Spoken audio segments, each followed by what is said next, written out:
My name is Arthur.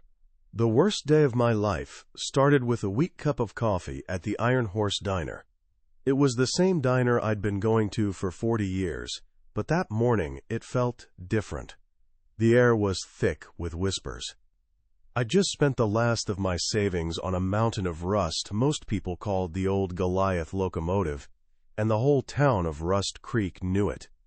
Mayor Thompson, a man whose smile never quite reached his eyes, walked over to my table. He leaned in, making sure everyone could hear, and said, "Heard you bought the old scrap pile, Arthur." The room went quiet for a second, just before the laughter started. It wasn't loud, just a low, rumbling wave of mockery that washed over me. It was the kind of laughter that tells you you're no longer one of them. You're the town fool. And in that moment, sitting in a place that had always felt like a second home, I had never felt more alone. His next words cut deeper than any insult I'd ever heard. "What are you going to do with that thing? Polish the rust off it?" A few of the men at the counter snickered into their coffee cups. I looked around the room, at faces I'd known my whole life. Hank from the hardware store, old Mrs. Gable, even young Timmy, who I'd taught how to fix his first bicycle. They all had the same look on their faces, a mix of pity and amusement. It was the look you give a stray dog you know isn't going to make it through winter. I just stared down into my coffee cup, watching the black liquid tremble with the shaking of my own hands. The shame was a hot, heavy thing in my chest. It wasn't just that they thought I was a fool, it's that they seemed to enjoy it, to find some kind of sport in my quiet humiliation. They didn't understand. To them, it was just a forgotten engine on a dead-end track, a monument to a past the town was trying to forget. But to me, that locomotive was everything. It was the last engine my father ever operated, before the railroad shut down and took his pride with it. It was the place I took my Eleanor on our first date, sitting in its giant shadow with a small picnic basket and a whole lifetime of dreams ahead of us. She used to call it a sleeping giant, full of a strength no one could see anymore. So when they laughed, they weren't just laughing at a pile of metal. They were laughing at my father's memory.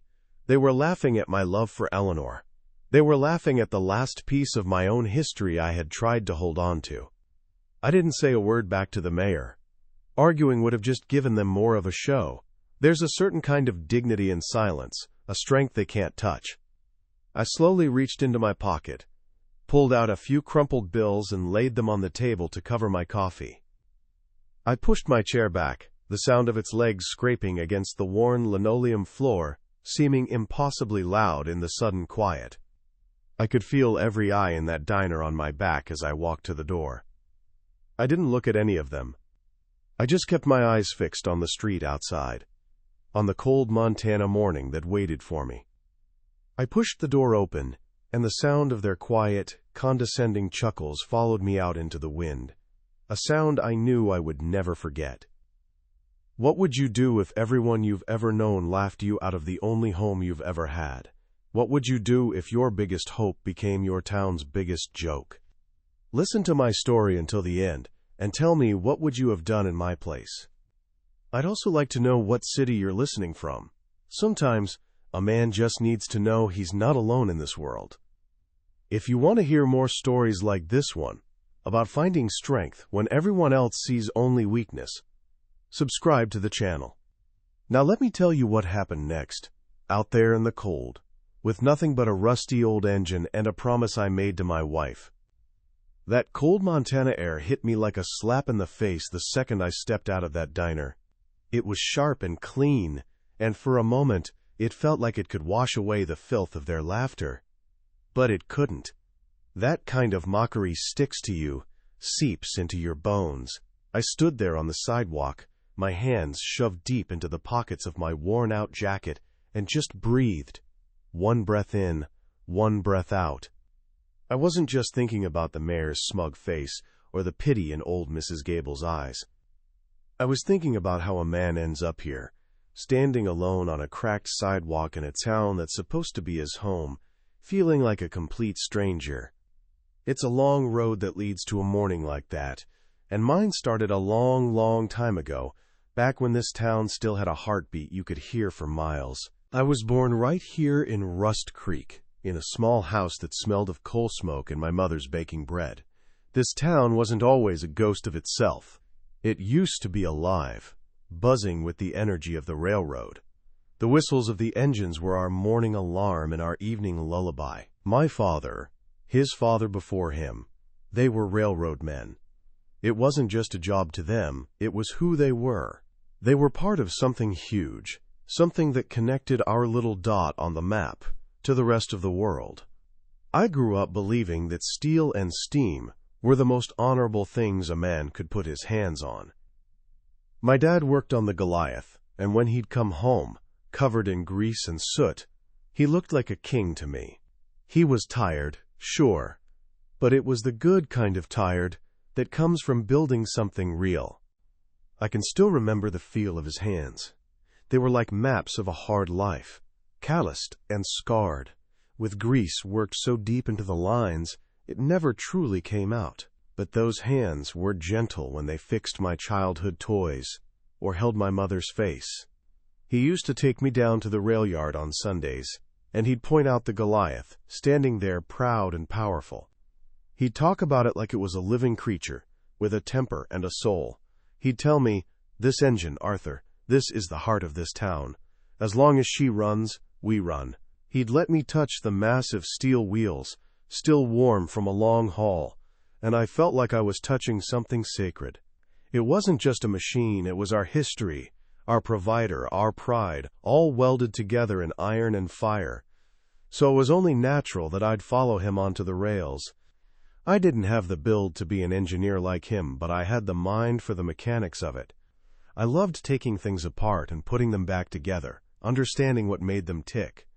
I got a job as a mechanic in the very same yard my father ruled. There was a deep satisfaction in it, in diagnosing a problem in that labyrinth of pipes and valves, and bringing a silent engine back to roaring life.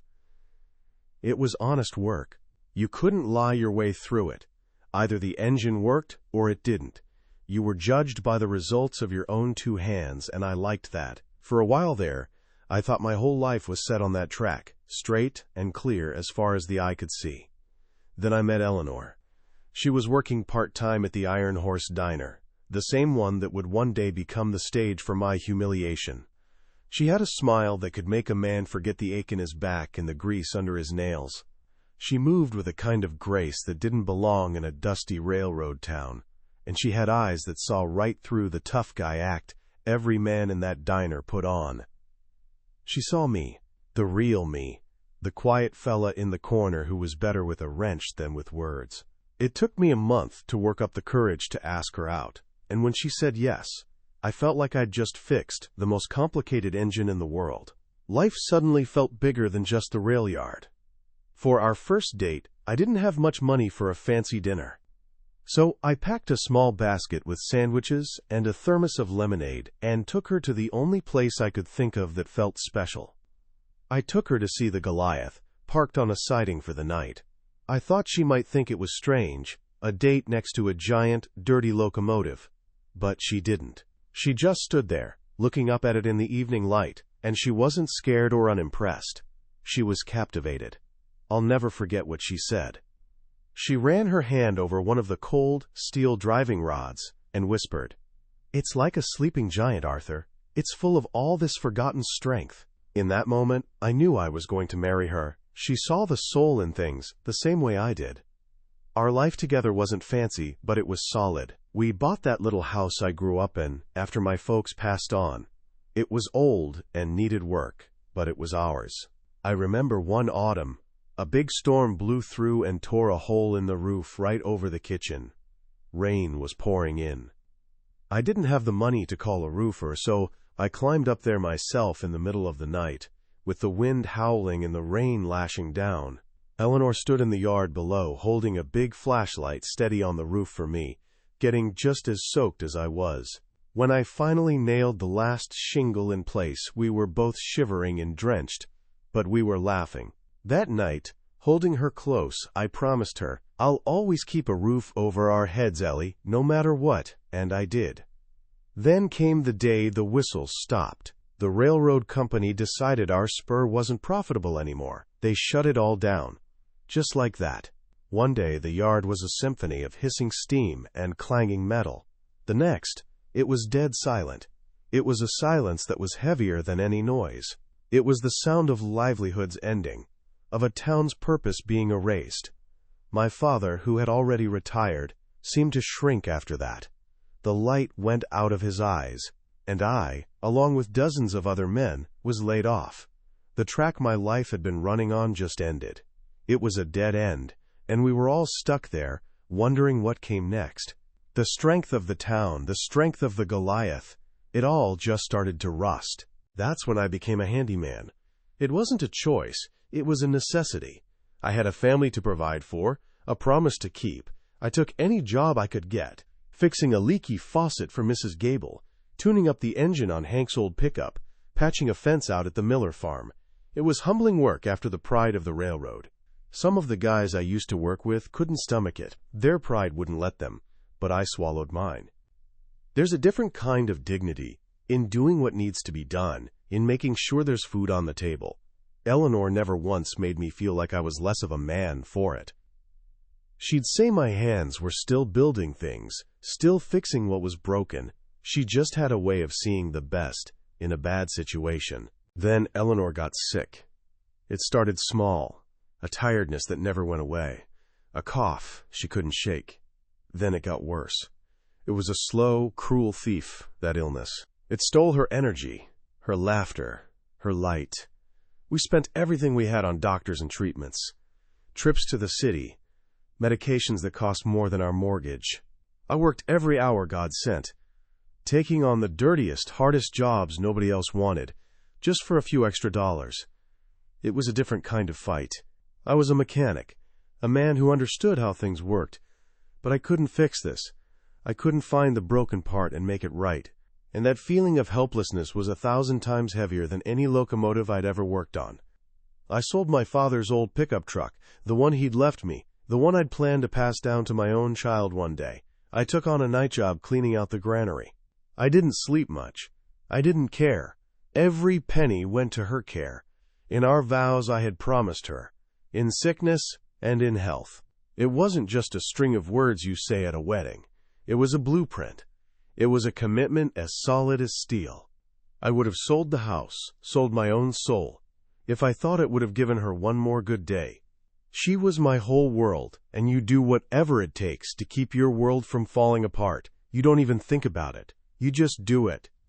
In her last days, when she was so weak she could barely speak above a whisper, she made me make a new promise. Our daughter Lily was just a little girl then. Eleanor grabbed my hand, and her grip was surprisingly strong. She looked me in the eye and said, "You'll make sure she gets out of this dying town, Arthur. You promise me. You'll make sure she has a chance at something more than this." I saw the fierce love and the fear in her eyes, and I swore to her I would. That promise became my new engine, my new purpose. Keeping a roof over our heads wasn't enough anymore. I had to build a ramp for Lily to launch herself into a better life, far away from the rust and the silence of this place. Life after Eleanor was quiet. The house felt huge and empty. It was just me and Lily against the world. Every single dollar I earned that wasn't for bills or food went into a coffee can I kept hidden in the garage. When that got full, I opened a savings account. I called it the Lily Fund. It was sacred. I'd eat cheap canned soup for dinner so I could put an extra $5 in that account. I patched my own boots with duct tape. My whole life became about feeding that fund, making sure that when the time came, my daughter's dreams wouldn't be limited by the size of my wallet. I was living for the future, a future I probably wouldn't be a big part of, but one where she would be happy and free. Then, a few months ago, I saw the notice from the county. They were auctioning off the abandoned rail assets, and on the list was Lot 73, one Goliath-class steam locomotive and tender, as is. Most people saw a worthless pile of scrap, but I saw something else. I saw my father's pride. I saw the spot where I fell in love with my wife. I saw the sleeping giant Eleanor had believed in. For 5 years, I had lived entirely for my promise to her, for Lily's future. I hadn't done a single thing for myself. Buying that engine felt necessary. It felt like buying back a piece of my own story, a piece of my own soul that had been left to rust along with the rest of the town. So I did it. I took the last of my own personal savings, not a penny from Lily's fund. I'd never touch that. And I made a bid. And I won. It was the most reckless and the most right thing I'd ever done. Maybe the town was right. Maybe I was an old fool buying a mountain of rust, with money I didn't really have. But when I stood in front of it, key to the fence in my hand, I felt a flicker of that old strength, the forgotten strength Eleanor had talked about. It was more than just metal. It was a monument to a life of hard work, of promises kept, of a love that rust could never touch. It was mine. And that brings me back to this cold sidewalk, with the memory of their laughter still biting at my heels. I turned away from the diner and looked down the street, toward the edge of town where my Goliath was waiting. They could laugh. Let them. They saw scrap metal. They saw a fool. They didn't see the decades of labor, the nights spent worrying, the promises whispered in the dark. They didn't see Eleanor's smile or my father's proud hands. They saw a pile of rust, but I saw a history. I saw a promise. And as I started walking towards it, I knew this wasn't just about preserving a memory anymore. This was about proving that some things and some people have a strength that no one can see until you get up close and start chipping away the rust. The walk back to my truck after leaving the diner was the longest walk of my life. It was only 100 yards, but it felt like miles. Every window I passed felt like an eye watching me, every curtain twitch a confirmation of my new status. The silence of the town was different now. It wasn't the peaceful quiet of a sleepy morning anymore. It was a heavy, judgmental silence. It was the kind of quiet that follows a punchline, where everyone is waiting to see how the butt of the joke will react. I kept my head down, my gaze fixed on the cracks in the sidewalk. I didn't want to see their faces, but I could feel their pity and their amusement burning into the back of my neck. I just wanted to get to my truck, to get away from the town and back to my engine, the only thing that didn't seem to be judging me. In the days that followed, the open laughter from the diner turned into something quieter, but somehow worse. It became whispers. I'd walk into the general store to buy a bag of bolts or a can of oil, and the low hum of conversation would just stop. A sudden, awkward silence would fall over the aisles, and then, as I moved past, the hushed talking would start up again, like cicadas after a loud noise passes. I never caught the full sentences, just fragments. Last of his money. Poor Lily. Lost his mind after Eleanor. They weren't even trying to hide it anymore. I was a topic of conversation, a piece of town gossip, like a stray dog that had wandered into the church picnic. It was a slow, creeping poison, that feeling of being talked about but never talked to. The jokes started to find their way directly to me, always disguised as friendly banter. Hank, down at the hardware store, saw me buying a set of heavy-duty wire brushes. He leaned over the counter with a grin and said, "Trying to polish that rust off, Arthur? You're going to need a bigger brush." A couple of other customers chuckled. I just nodded and paid for my things. It was a small thing, a throwaway line, but it was a constant reminder. Every interaction was now filtered through the lens of my foolish purchase. They couldn't see me, the man who had fixed their plumbing and patched their roofs for 20 years. They only saw the old fool who bought a train. The good-natured ribbing I had been part of my whole life now felt sharp, pointed, and aimed right at my heart. The first time it truly cut deep was about a week later. I saw old Mrs. Gable walking down the street towards me. I'd unclogged her kitchen sink just last winter, on Christmas Eve, and refused to take a dime for it. I raised my hand to wave, a small smile on my face, ready to ask about her grandkids, but when she saw me, her face tightened. She looked down at the ground, then abruptly crossed the street, her little shopping cart rattling on the asphalt as she hurried to the other side. She didn't even look back. It was such a small, simple act, but it was a wall going up right in front of me. It was a clear message. You are not one of us anymore. You are something to be avoided. That hurt more than any loud laughter in a crowded diner ever could. Then came the unsolicited advice, a flood of it from people who had never shown an ounce of interest in my life before. Men I barely knew would stop their trucks beside me as I walked home from the rail yard, covered in grease and sweat. "You know, Arthur," one of them said, chewing on a toothpick, "my cousin runs a scrapyard over in Billings. I could make a call for you. He'd probably give you a decent price, help you cut your losses." They all said it with the same look of fake concern, as if they were doing me a great favor. They weren't offering help. They were offering a way for me to admit I was wrong, to fall back in line with their way of thinking. They wanted me to give up, to prove them right, and the pity in their eyes was the most humiliating part of it all. I ignored them all and threw myself into the work. The Goliath was a beast. Every bolt was fused with rust, every lever frozen in place. It was a battle of wills, me against decades of neglect and decay. Some days, I'd spend hours fighting with a single rusted nut, my knuckles raw and bleeding, my muscles screaming in protest. The sheer scale of the task was overwhelming. As I stood there, dwarfed by the massive driving wheels, the whispers of the town would creep into my thoughts. "A fool's errand," they'd say. Every slip of the wrench, every failed attempt to move a part that wouldn't budge, felt like a small victory for them. The physical struggle became intertwined with the emotional one, and the weight of that engine felt like the weight of the whole world's doubt pressing down on me. One afternoon, a shiny black car pulled up beside the fence. It was Mayor Thompson. He got out, adjusting his tie, a look of manufactured seriousness on his face. He didn't come to offer help or encouragement. He came holding a clipboard. "Just doing a routine inspection, Arthur," he said, his voice slick, with false authority. "We've had some complaints.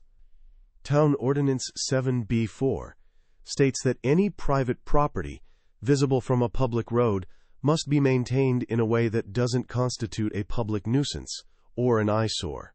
He walked along the fence line, making little notes on his clipboard. He wasn't inspecting anything. He was performing. It was a public display of power, a way to remind me, and anyone who might be watching, that I was on the wrong side of this town's approval. It was another layer of humiliation, delivered with a smile. The silence from the rest of my life grew deafening. The phone in my little house, which used to ring with handyman jobs or invitations to the weekly poker game at the fire hall, just stopped ringing. I'd known those men my whole life. We'd worked together, celebrated our kids' birthdays together, mourned our parents together. But now, it was like I had a contagious disease. They were all afraid of catching. I knew they were still meeting, still playing cards, still living the life I used to be a part of. But my chair at that table was now empty. I would sit in my kitchen at night, the only sound the ticking of the old wall clock, and the loneliness was a physical presence, a cold, heavy blanket that settled over everything. I was being slowly, quietly erased from the life I had always known. The worst part, the part that felt like a knife twisting in my gut, was when it started to affect Lily. She came home from school one day and went straight to her room without a word. I knew that quiet. It was the quiet of a deep hurt. I found her sitting on her bed, staring at the wall. After a long silence, she finally told me. Some of the older boys had cornered her in the hallway. They'd asked her if her dad was building a hobo hotel in the town junkyard. They called me Trainwreck Arthur. To see the shame and confusion in my daughter's eyes, to know that my actions were now a burden she had to carry through the halls of her school, that was a pain beyond anything I had felt for myself. My supposed foolishness was now casting a shadow over the one person I had sworn to protect. Desperate to prove I wasn't completely irresponsible, I went to the bank. My old set of power tools was on its last legs, and I needed a small loan, just a few $100s to replace them for my handyman work. It had nothing to do with the locomotive. Mr. Henderson, the bank manager, had me sit in his office.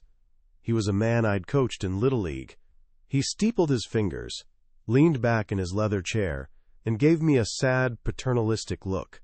"Arthur," he said slowly, "given your recent unorthodox financial decisions, the bank is concerned about your judgment. We can't, in good conscience, extend any further credit at this time." He called my dream a financial decision. He called my tribute to my father and my wife an unorthodox one. It was a cold, clinical dismissal. The town's whispers had now become an official verdict on my character. The days blurred into a grueling routine. Wake before sunrise, make coffee, pack a lunch of a sandwich and an apple, and head out to the Goliath. I'd work until my body gave out, until the sun went down and the cold seeped into my bones. Then I'd go home, wash the grease and rust from my hands as best I could, eat a silent dinner, and fall into an exhausted sleep, only to do it all again the next day. I was running on fumes, both physically and emotionally. The isolation was the hardest part. There was no one to share a small victory with, like finally getting a frozen piston to move an inch. There was no one to complain to when a tool broke or my back seized up. It was just me and the groaning metal, surrounded by a world that had written us both off as scrap. Sometimes, in the quiet of the evening, I would think of Eleanor. I remembered one time, years ago, when I was trying to fix our old furnace.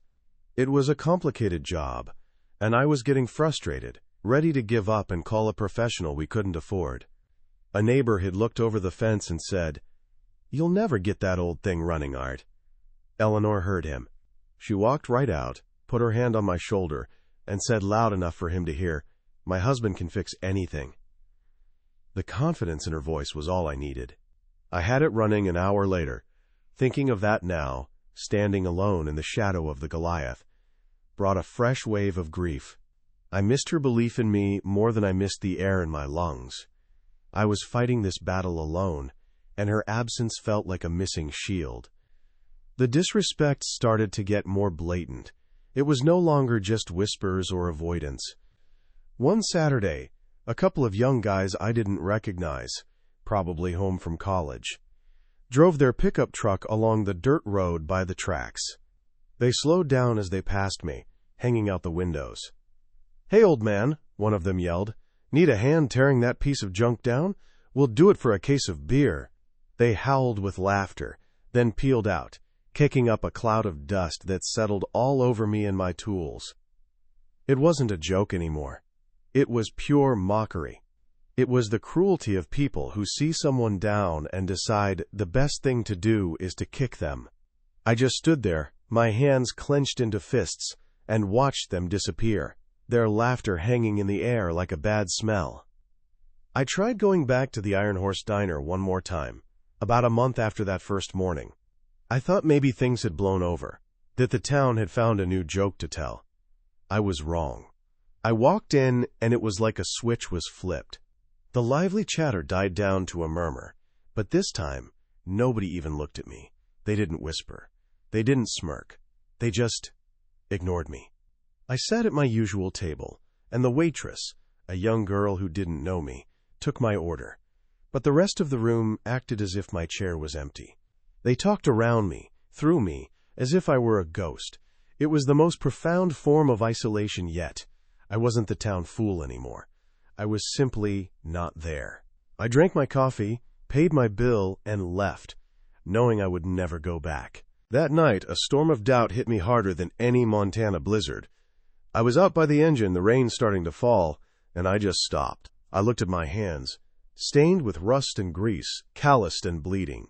I looked at the impossible mountain of steel in front of me, its dark shape barely visible against the bruised purple sky, and for the first time, I let their voices in. "What are you doing? You spent everything.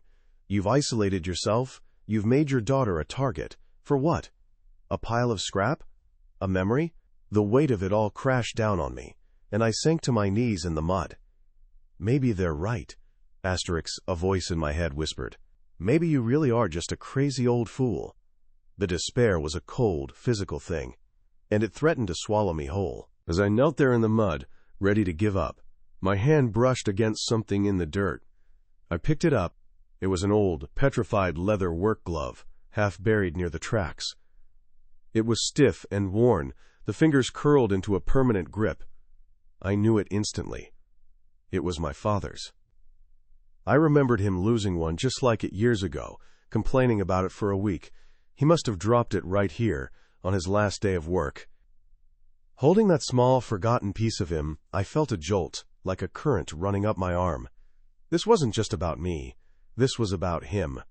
It was about the dignity of his labor, about the promise I made to Eleanor. This engine wasn't just a monument to the past.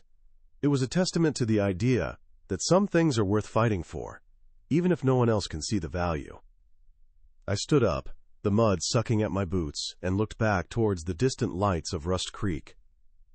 I could see the warm glow in the windows of their homes, and I could imagine them inside, safe and comfortable, sharing stories, living their lives. And here I was, out in the cold and the dark, with nothing but a rusty engine and a ghost's glove. In that moment, I finally understood. I accepted it. To them, I would always be the old fool with the worthless property. I had become a story they told themselves, a cautionary tale about pride and foolishness. And I realized, with a clarity that was both painful and liberating, that it didn't matter. Their opinion was just weather. It would come and go. A strange calm settled over me. Their judgment, which had felt like a physical weight for weeks, suddenly seemed distant and insignificant. It was just noise. Let them whisper. Let them laugh. Let them cross the street and ignore me in the diner. They could have their town, their social clubs, their comfortable certainties. I had my work. I had my promise. My isolation wasn't a punishment anymore. It was a fortress. It was the quiet space I needed to do what had to be done. I turned my back on the lights of the town and faced the Goliath. It was just the two of us now, two old relics forgotten by the world. And in the deep, silent dark, I picked up my wrench and got back to work. The rain had stopped, but the air was still thick with the smell of wet earth and rust. Kneeling there in the mud, clutching my father's old work glove, I felt a shift inside me. The despair that had brought me to my knees was burning off like a morning fog, leaving behind something hard and clear. I had spent weeks fighting this engine from the outside, trying to fix what the world could see. I was trying to answer their mockery, to polish the rust for them. But that was their game, not mine. The real strength of this machine, its heart, wasn't in the pistons or the driving wheels. It was on the inside. I stood up, no longer caring about the mud caking my clothes. I knew where I had to look next. I wasn't just fixing a machine anymore. I was looking for its soul. My attention turned to the water tender. It was the forgotten part of the locomotive, just a huge, ugly boxcar that carried the water and coal. Nobody ever looked twice at a tender. But I remembered something my father had said, a long time ago, a passing comment I'd barely registered at the time. He talked about how, on certain secret runs during the war and after, they would modify the tenders. They'd carry more than just fuel. They'd carry supplies, equipment, things that needed to be kept out of sight. He'd called them heavy runs. Most people just saw a box on wheels, but a true railroad man knew that the tender was the perfect place to hide something in plain sight. It was a long shot, a ghost of a memory, but it was the only thing I had. The inside of that tender was a dark, cavernous space that smelled of decay. For 3 solid days, I did nothing but scrape. I shoveled out layers of hardened coal dust and rust that had turned to something like concrete. It was back-breaking, filthy work. My arms and back ached in a way they hadn't since I was a young man. On the 4th day, my shovel scraped against something that made a different sound. Not the dull thud of rusted steel, but a higher-pitched, cleaner ring. I dropped to my knees and cleared the area with my hands. There, on the forward interior wall, was a rectangular section of steel, and the weld lines around it were all wrong. They were too precise, too clean for the original construction. My mechanic's eye, the one that had been trained for 40 years to spot the thing that doesn't belong, knew I had found something. The panel was held in place by a dozen thick bolts. I put a wrench on the first one and heaved with all my might. Nothing. It was as if it were welded in place. But as I looked closer, I saw they weren't like the other bolts on the engine. They were made of a harder, more modern steel alloy, and the heads were designed to resist tampering.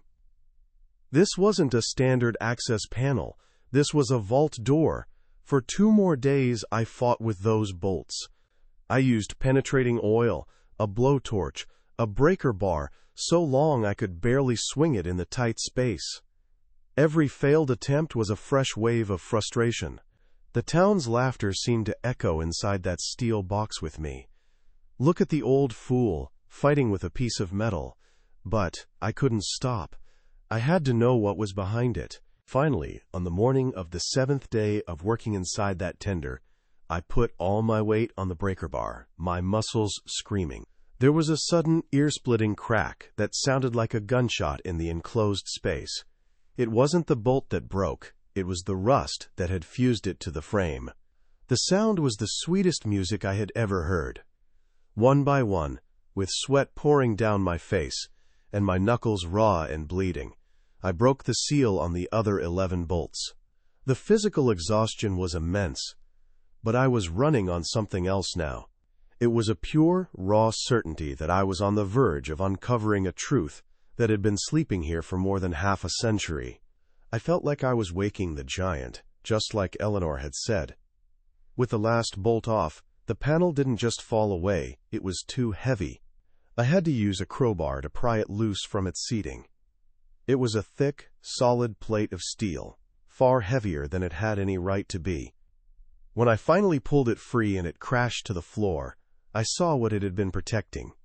It wasn't the outer hull of the tender. It was another wall, a second layer of thick, welded steel plate with a heavy, wheel-like locking mechanism in the center. A false compartment. A safe. My breath caught in my chest.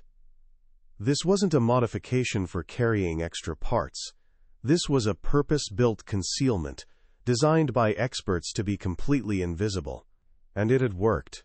It had sat here, undisturbed, through decades of neglect, waiting. You see, I wasn't just working on a hunch. I had a reason. After that night in the mud, I had gone home and dug out an old box of my father's things. Inside, I found his old work journals. He wasn't a man for diaries, but he meticulously logged details about his engines. And there, in an entry from his very last week on the job, dated in 1958, was a short, cryptic note I'd read a dozen times before and never understood. It said, "Special cargo on Goliath. Government men. Tender feels heavy, heavier than a full load. Sloshes different. They told me to forget I ever saw them." For years I thought he was just being fanciful. But now, standing in front of this hidden door, I knew it was real. My father had been the last man to guard this secret without even knowing what it was. With trembling hands, I figured out the locking wheel and pulled the inner door open. It swung silently on well-oiled hinges, revealing a space that was completely clean, lined with thick sheets of lead. And inside that space were 6 heavy olive-drab metal cases, the kind the military uses. My heart was hammering against my ribs so hard I thought it would break. I took a deep breath, reached in, and unlatched the first case. I lifted the lid, half expecting to see old radio equipment or secret documents. But it wasn't paper. It was gold. The case was filled to the brim with stacks of pristine, uncirculated gold coins gleaming under the beam of my flashlight. They looked like they had been minted yesterday. The sight was so unreal, so impossible, that for a moment I thought I was dreaming. I stumbled back, my mind reeling. I forced myself to open a second case. This one was different. It was filled with thick, crisp stacks of paper, all wrapped in oilcloth. bearer bonds. Hundreds of them, in denominations I had only ever read about in books. Tucked into the lid of the case was a thin, leather-wrapped manifest. The manifest detailed the contents: a clandestine government asset transfer, part of a Cold War contingency plan. Gold bullion and negotiable bonds, intended to fund government operations from a secure location if the worst happened. The train had suffered a minor, unrecorded derailment on a siding, and in the bureaucratic confusion of decommissioning the entire rail spur shortly after, the cargo was simply forgotten, lost in the system. I sat down hard on the cold steel floor, the manifest shaking in my hand. I stared at the numbers listed. They were staggering even for the 1950s. I did a quick, rough calculation in my head, trying to account for 60 years of inflation, the rise in the price of gold. The number that came back was so enormous, so fundamentally life-altering, that it didn't feel real. It was a number with 8 zeros at the end of it. Close to $200 million, $187 million, to be precise. More money than this entire town, and probably the whole county, had ever generated in its entire history. And it was all sitting right here, in this pile of rust that Mayor Thompson had called a scrap pile. The irony was so thick, I could barely breathe. In that moment, all the whispers, all the jokes, all the pitying looks from the people in town, they all replayed in my mind. But the sound was different now. It wasn't painful anymore. It was hollow. It was the sound of ignorance. The laughter of fools standing on a treasure chest, complaining about the splinters in their feet. They were all so certain, so smug in their judgment. They saw a crazy old man and a worthless pile of junk. They looked, but they didn't see. They never once considered that there might be more to the story, more to me, more to this engine, than what was visible on the surface. Their world was only as big as what they could immediately understand, and my sleeping giant had been dreaming of things far beyond their imagination. My first instinct wasn't joy. It was a cold, sharp sense of clarity. I knew, with absolute certainty, that I could never tell a soul. Not here. Revealing this fortune would be like throwing a lit match into a silo of dry hay. The greed would be instantaneous. The town would tear itself apart. Lawyers, distant relatives I never knew I had, the government itself, they would all descend like vultures. It would destroy any good the money could do. More than that, it would put my Lily in a spotlight of unwanted attention and danger for the rest of her life. My promise to Eleanor wasn't just to provide for Lily, it was to protect her. And protecting her meant this secret had to remain a secret. My secret. I thought of Eleanor, of her hand on the cold steel of this very engine, whispering, "It's full of all this forgotten strength." She had no idea how right she was. She saw the soul of it, the history, the dignity. She would have understood why this couldn't be a spectacle. This fortune wasn't a prize to be flaunted. It was a responsibility. It was the fulfillment of the promise I had made to her on her deathbed, delivered by the ghost of my father from a time capsule made of steel. The weight of this discovery wasn't just the gold. It was the weight of keeping that promise in a way that would honor her memory. This had to be done quietly, with dignity, and with a purpose greater than just making myself rich. The next day, I walked into town to buy groceries. Nothing had changed. Hank at the hardware store asked if I'd managed to dent the rust yet. Mrs. Gable saw me from a distance and found a sudden, urgent reason to study a shop window. The whispers followed me down the aisle of the general store, but for the first time none of it touched me. It was like watching actors on a stage, playing out a scene that had nothing to do with me anymore. I held a secret that could buy and sell this entire town 10 times over. The man they saw as a penniless fool, the man the bank manager wouldn't lend $500 to, was now, in secret, one of the wealthiest men in the state. The power was a quiet, humming thing inside me, a silent strength they would never see. I want to be clear about something. When I bought the Goliath, I didn't know this fortune was hidden inside it. I wasn't looking for treasure. I bought it because it was the last piece of my father I had left. I bought it because it was where I fell in love with my wife. I bought it because my soul demanded I not let it be cut up for scrap. Its value to me was always immense, measured in memories and love, not dollars. The gold and the bonds, they didn't create the value. They just confirmed it. They were the world's way of finally admitting, in the only language it seems to understand, that some things, and some people, that have been written off as worthless are, in fact, priceless. So I kept my head down, I went back to the engine every day, I kept scraping, kept cleaning, kept turning my wrenches. I let them all continue to believe their version of the story. I let them think I was the town fool, wasting his last days on a lost cause. Because I had learned a powerful lesson inside that cold, dark tender. Real power isn't about making a big noise or proving people wrong to their faces. It's about knowing the truth.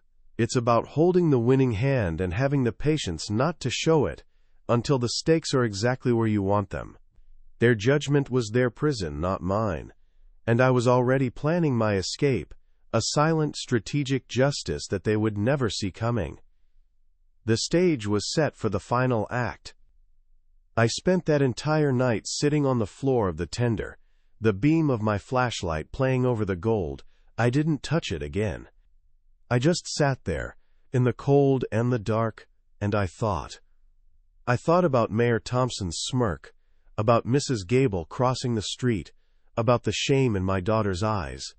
A younger, angrier man might have dreamed of revenge, of driving a new car down Main Street, of buying the bank that refused him a loan, of making them all grovel. But what would that prove? That I was just like them, only with more money? That my worth was measured in the same cheap currency they used? No. The only victory that mattered was a quiet one. My plan wasn't born from anger. It was born from a deep, unshakable need for peace. I decided right then and there that my justice wouldn't be loud. It would be a silence, so complete, so final, that they would never even know they'd been judged. The next morning, I drove 2 towns over to use a payphone. I called a number I found in a financial magazine at the library, a wealth management firm in Chicago that advertised discreet handling of unique assets. I didn't tell them what I had, just that I was the sole heir to a complicated and historically significant private collection that required careful, quiet liquidation. They didn't ask questions. They just scheduled a meeting. A week later, I was sitting in a polished boardroom, looking at men in suits who saw me not as a fool in a worn-out jacket, but as a client. I was a mechanic my whole life. I know how to read a blueprint, and that's what this was, a blueprint for a new life. We laid out a plan to move the assets, convert them, and place them into a series of trusts and accounts, so anonymous and secure that they were practically ghosts in the system. The first 2 trusts were the most important. The first one was for Lily. It was absolute, ironclad, and would guarantee that for the rest of her life, she would never have to worry about a single dollar. She could go to any school, chase any dream, live anywhere in the world. My promise to Eleanor was fulfilled, not with the scraped-together savings in a coffee can, but with a fortress of security that would outlive us both. The second was a charitable foundation. I named it the Eleanor Vance Foundation. Its mission statement was simple: to provide anonymous grants for the economic and historical revitalization of forgotten rural towns. And its very first grant, a multi-million-dollar endowment, would be awarded to a struggling little town in Montana called Rust Creek. They would never know where it came from. I could just picture Mayor Thompson standing on the steps of Town Hall, taking all the credit. Let him. His vanity was the final lock on my secret. For the next 2 months, while the lawyers and accountants did their silent work, I kept up the act. I went out to the Goliath every single day. I hammered and scraped and got covered in grease. I let the town watch me fail. I let their whispers and their pity be the soundtrack to my final days there. At home, Lily and I packed. We didn't pack much. Just clothes, photographs, my father's old tools, and the few things of Eleanor's I could never part with. We were shedding a lifetime of ghosts. On the last day, I took a single gold coin from one of the cases. I walked out to the Goliath, dug a small hole in the mud where I had found my father's glove, and I buried it, a final offering to the sleeping giant. A secret between me, my father, my wife, and a mountain of steel that had saved us all. We left just before dawn. I didn't even look in the rearview mirror as we drove out of town. There was nothing there for me to see. My justice wasn't in watching them realize their mistake. It was in knowing they never would. They would live out their lives in a town saved by the town fool, walking on sidewalks paved by the worthless scrap pile. They would benefit from the generosity of a man they had written off, their comfort secured by a fortune they were too blind to see. The real value of that engine was never the gold. It was the faith I had in it, the promise it represented. They saw rust, but Eleanor had seen strength.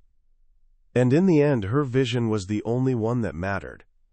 I had kept my promise. I had protected my dignity. And I was finally, truly, free.